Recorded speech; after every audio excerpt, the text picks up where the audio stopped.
speaker, Raymond. Men are from Mars. Women are from Venus. Men are from Mars. Sorry. That's a tongue twister right there. Men are from Mars. Women are from Venus. A note to the timer: please put the green light on the 6-minute mark, yellow on the 7-minute, and red on the 8-minute mark. Got it. Raymond. Thank you.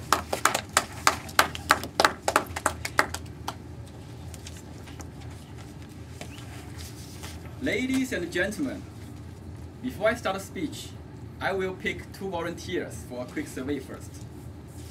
First, we will get a guy, Sean. Imagine we are in the bathroom of your home. Can you tell us how many personal items you have? For example, shampoo. The number. You have 5 seconds to answer. 5, 4. 1 shampoo. No, Oh. everything else, Oh. like a toothpaste. 4, 3, 2, 1, 4. Okay? Let's pick a lady. Maria. We are in your private bathroom. Can you count all your skincare products, your nail care products, etc., etc., etc.? God, no. Can you give us a rough number of all the items you have there? You have 5 seconds to count. 5, 4, 3, 50? 2. Thank you. According to an official survey, a guy has 6 items in his bathroom, and a typical lady has 337 items in her bathroom. The female volunteer we take today is an engineer. In theory, she doesn't belong to the typical volunteer. But still, we have a 50 versus 4. Why are men and women so different? This is the question we will discuss today. First, let me introduce my 2 helpers. This is Mary, and this is John. We will throw Mary and John to 2 scenarios to see how they react. In the first scenario, both of them are singles. In the second one, they are a couple. Let's start. Today, Mary is heading to a dating company called Picking Your Husband. Their company has a big building with 5 floors, and it has a weird rule.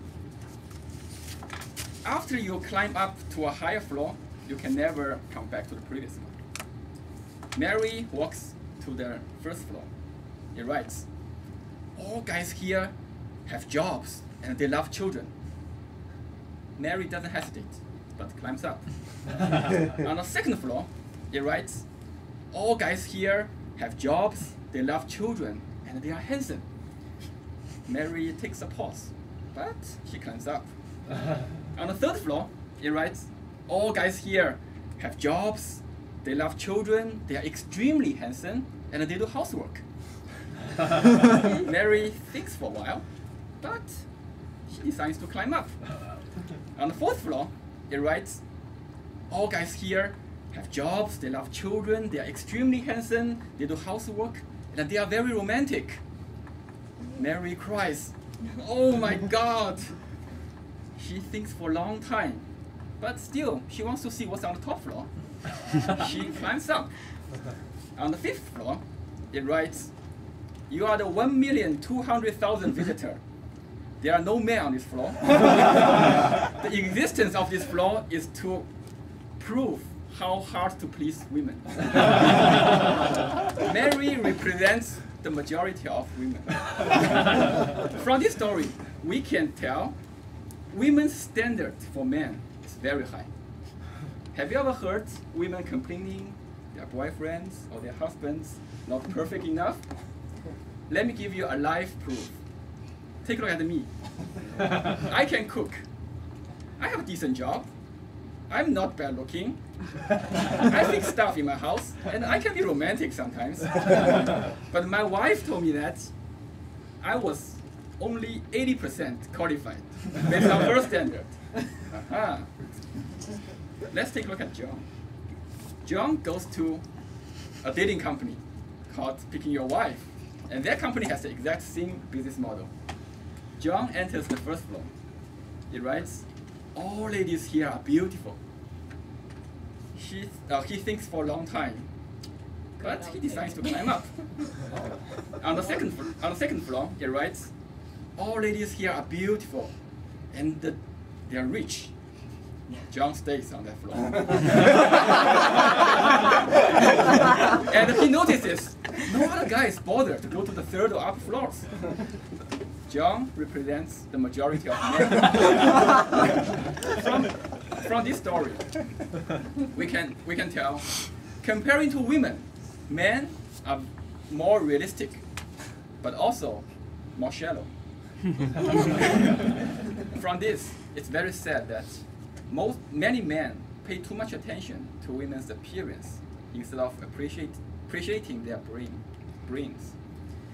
Okay, enough talk about dating.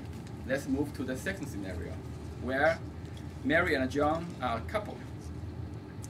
In Mary's mind, there is a point system. Each individual act of love gets 1 point, regardless of magnitude. Please pay more attention to the last 3 words. Regardless of magnitude. We will come back to this. In Mary's mind, if John washes dishes after dinner, he gets 1 point. If he fixes the washing machine, he gets another point. John knows the existence of this point system in Mary's mind.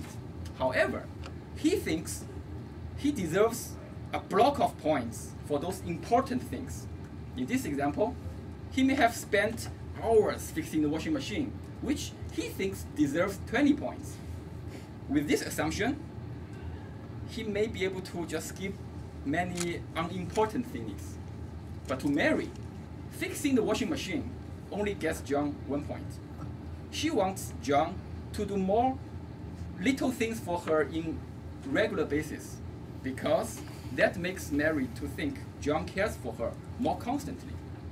This mismatch between men and women in the evaluation system can lead to divorce sometimes. In addition, it's way easier for guys to lose points than earn points. For example, Mary asks John, honey, do I look fat?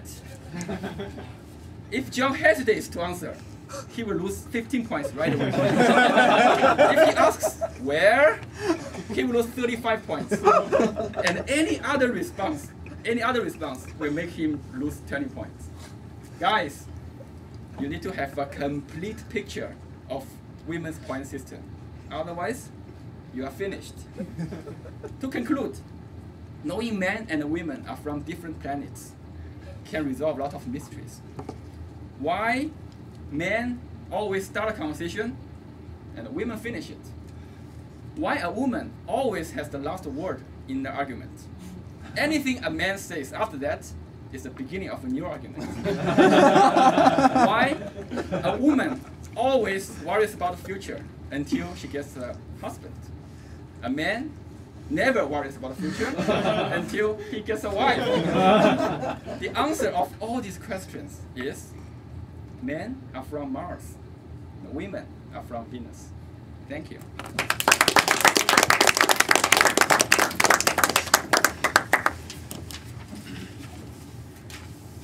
What a dramatic speech that was.